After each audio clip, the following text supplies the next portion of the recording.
Desa Air Hitam, Kecamatan Ukui, Kabupaten Pelalawan, Provinsi Riau, salah satu desa yang mayoritas masyarakatnya memiliki penghasilan dari kebun kelapa sawit. Selain itu, dengan adanya pabrik kelapa sawit PKS PT Inti Indosawit subur di wilayahnya, hal ini sangat mendukung perekonomian masyarakat petani sawit di Desa Air Hitam.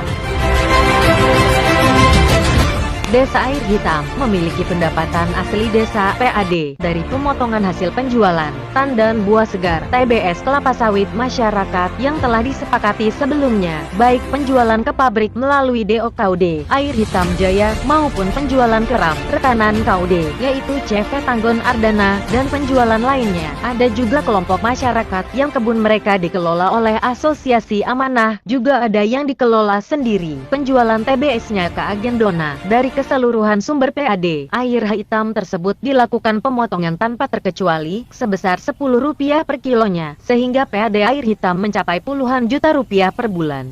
Namun, dalam pengelolaan PAD Air Hitam yang sudah bertahun-tahun lamanya, timbul bau yang tak sedap. Diduga oknum Kades Air Hitam selama ini melakukan pemangkasan tonase TBS masyarakat dari penjualan TBS ke pabrik dan juga dari sumber PAD lainnya yang seharusnya masuk ke PAD Air Hitam.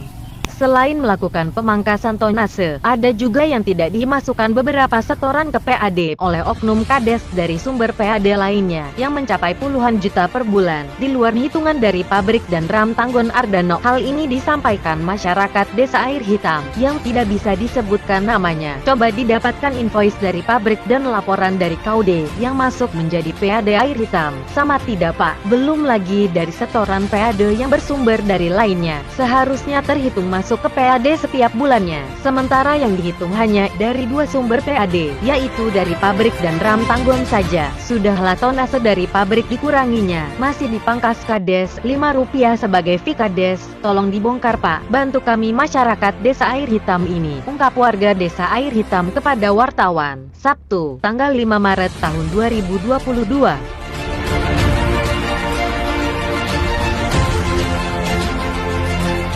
Lanjut warga, semua sumber PAD dilakukan penarikan setiap bulannya oleh Pemdes, seperti dari Asosiasi Amanah, dari agen dona, dan kebun yang dikelola pribadi melalui ketua RT. Penarikan PAD-nya kemana uang PAD itu? Kami meminta kepada pemerintahan Kabupaten Pelalawan agar dapat melakukan audit dengan benar tentang PAD Air Hitam selaku penyelenggara pemerintahan desa. Setelah awak media memiliki bukti invoice dari pabrik dan laporan dari KUD ke Pemdes Air Hitam, benar adanya pengurangan tonase yang diduga dilakukan oleh oknum Kades tersebut yang seharusnya masuk ke PAD Air Hitam.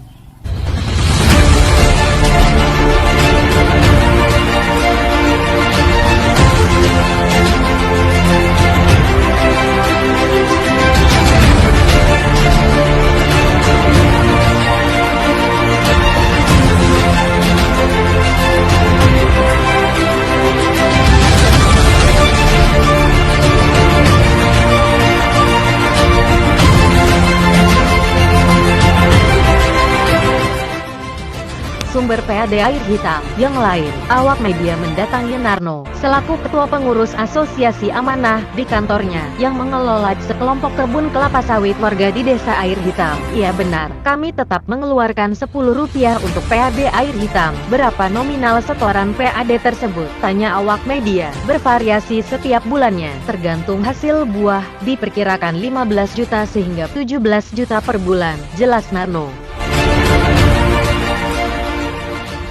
Setelah awak media mengumpulkan seluruh informasi PAD Air Hitam itu, lalu awak media mendatangi kantor Desa Air Hitam dan meminta rekapitulasi PAD yang diterima dan pengeluaran pokok yang ditanggung dari PAD tersebut. Kepada Kades Tansi Sitorus terlihat pada rekapitulasi tersebut, banyak sekali yang tidak terhitung masuk sebagai PAD, sementara setiap bulannya dilakukan penarikan dan juga penggunaan anggaran PAD tersebut sudah tidak sesuai regulasi. Diduga adanya markup, seperti biaya makan bakso sebesar Rp775.000, operasional alat berat membersihkan parit Rp26 juta, sementara alat berat perusahaan, dan banyak lagi yang lainnya tidak sesuai. Hal ini dinilai sangat merugikan masyarakat Desa Air Hitam.